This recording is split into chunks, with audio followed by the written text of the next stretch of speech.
session of the panel this morning.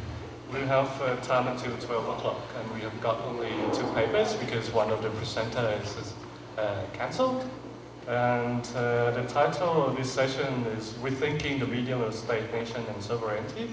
Well, the title is to accommodate another paper as well, but since that paper, that presenter couldn't come, so it will be mainly about the state and the nation, and rethinking the concepts of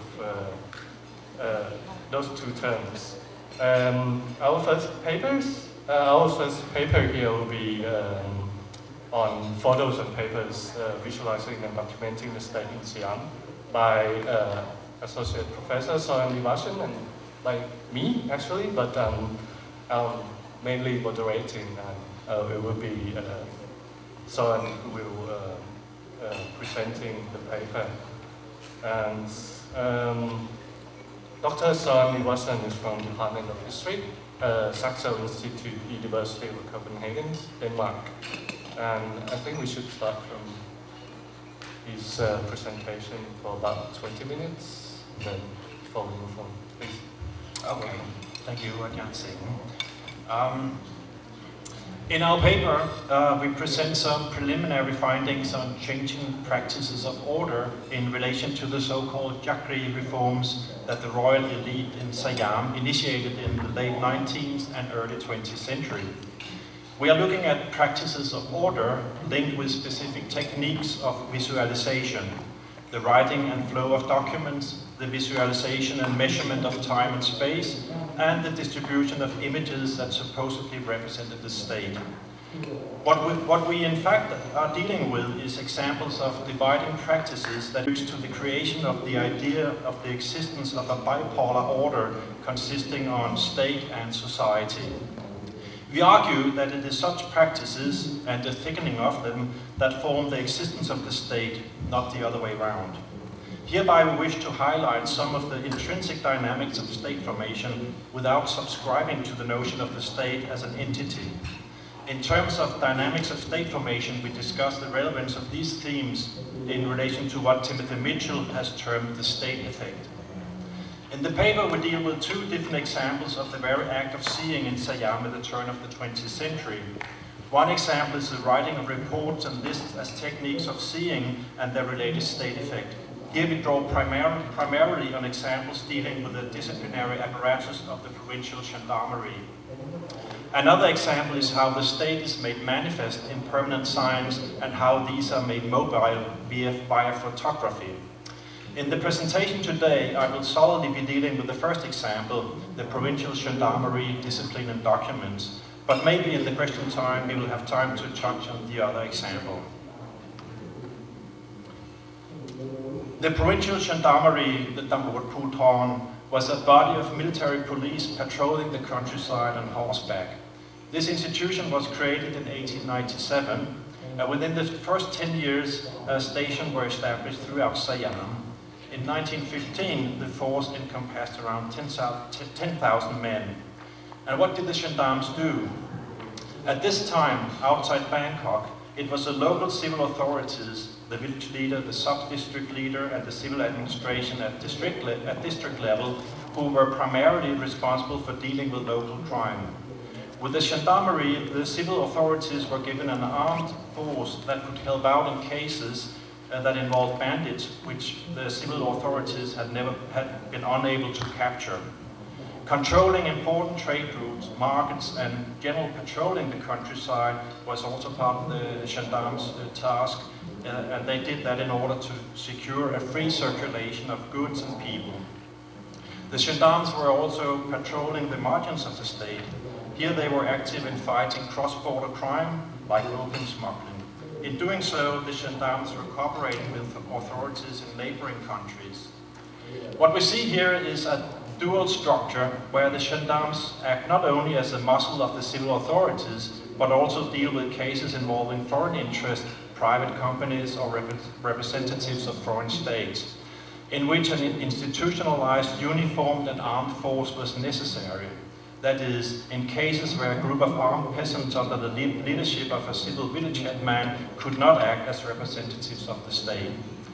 In that manner, we can say that the gendarmerie was one aspect of the materialization of the state in a permanent sign, whether it was the individual gendarme, a group of patrolling gendarmes, or the gendarme stations.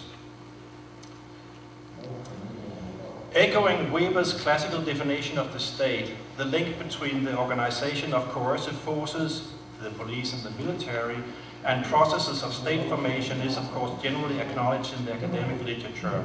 Still, as Timothy Mitchell argues in his seminal articles on the state effect, such studies often understand this transformation as the consequence of an autonomous state and therefore offer little detail about the methods on which such revolutionary transformations rested. Such approaches tend to reproduce what Tanya Lee calls an up-there idea of the state. That is, the idea that the state is associated with an image of power as a thing, one that is spatially concentrated in the central bureaucratic apparatus from which it spreads outwards across the nation and downward into the lives of the populace.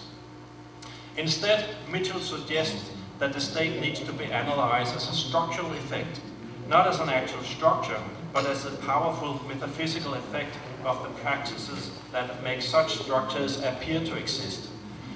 His point is that we should not waste time discussing where to place the state-society boundary, but rather historicize this distinction by looking at the practices that all contribute to the constructing a world which appears to consist not of a complex of social practices, but of a binary order.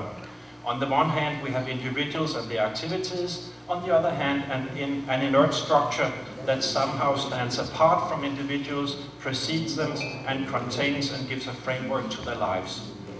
Following Mitchell, such an appearance of a world fundamentally divided into state and society is an effect of detailed processes of spatial organization, temporal arrangements, functional specification, and supervision and surveillance.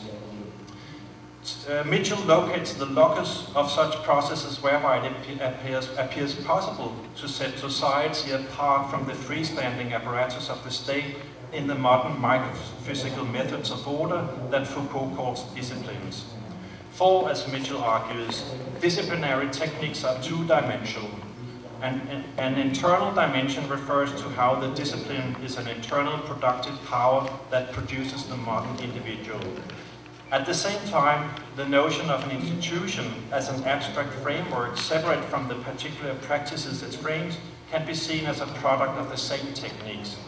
In this manner, Mitchell argues that modern methods of organization and control internal to the social processes they govern create the effect of a state structure external to those processes. So following the lead from Mitchell, if we want to have a more clear idea about the intrinsic dynamics of state formation in Siam, we could turn, for example, to the disciplinary aspects of the gendarmerie. A reading of regulations for gendarmes and of the architecture of the gendarme stations indicate how the gendarme station was intended as a blueprint for a disciplinary apparatus that constitutes a new mode of authority which operates by the physical confinement of groups, the continuous monitoring of behavior, the control of movements and gestures, and the careful construction of hierarchies. Initially, it was a plan to staff the gendarmerie with volunteers. This seemed difficult, and from 1906, the gendarmes were conscripted via the General Conscription Act for the Army. The local population conscripted to serve in the gendarmerie moved from the village to the gendarme station where they lived and trained. Here they became part of a community distinctive from the local community. It was not only their dwelling place that created this distinctiveness, but also their wearing of uniforms and the repetitious activities they performed every day. At the gendarme station, a maze of rules, regulations, and a timetable organized the gendarme's daily activities. Physical training, drills, and shooting practices formed an important part of these. Besides the repetitive drills carried out on a daily basis, the gendarmes were also engaged with activities concerning the cleanliness of themselves, their clothing, and the gendarme station and its surroundings. The gendarme station represented a complex material order of things. Just as the individual gendarme had a place in the sequence of the gendarmes and every drill order corresponded to a bodily posture, all things had their specific location within the confines of the gendarme station. The architecture of the gendarme station embodied this connection between things and space. Contemporary ideas about education in Siam neatly summarizes the same basic logic that order is constructed through an intimate and exact link between